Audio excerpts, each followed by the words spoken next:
So what did Prime Minister Kishida seek from President Biden, and did he get it during this summit? Yes, Kishida was looking for support for Japan's military buildup. It's embarking on one of its probably its biggest buildup since the end of World War II, 60% increase in defense spending over the next 5 years. And it's a tough sell for the Japanese public. The country is one of the most heavily indebted in the world, and it has to be paid for. But by getting the U.S. on board, Japan's only military ally, with this buildup, it helped Kishida at home to get support for the spending that's going forward. Russia's invasion of Ukraine really startled Japan, and that's one of the reasons why Japan's embarking on this road. How did security play into Kishida's visit to other G7 members, Italy, the UK, Canada? He had these meetings before Washington. Is there a sense of really widening the relationships and perhaps not solely relying on the US? Yeah, I mean, before he went to Washington, Kishida made it a point to visit several G7 countries.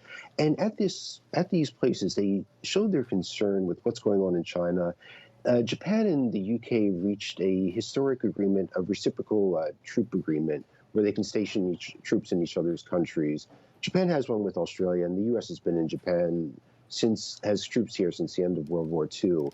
But we're seeing more and more of an outreach from Japan and towards the European Union, towards G7 countries, and the European members of the G7 and EU also see the Indo-Pacific as part of their security as well.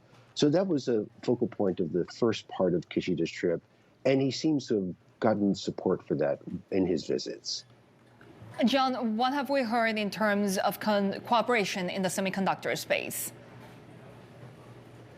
Well, it's the U.S. has been looking for allies such as Japan, South Korea, to join the Biden curbs on semiconductor exports to China. In his meeting with Biden, they really didn't hit any substance in it, just showed the commitment to talks. But for Japan, there are key players here who have interest in what goes on in China. It's going to be a difficult sell, but at the same time, as part of the alliance, there's been movements within Japan and South Korea more towards the Biden administration's plan. So it's still up in the air. We'll see where it goes from here. But I think the talks may have helped Biden and also added a little bit, expressed some of the concern that Japan was feeling about these.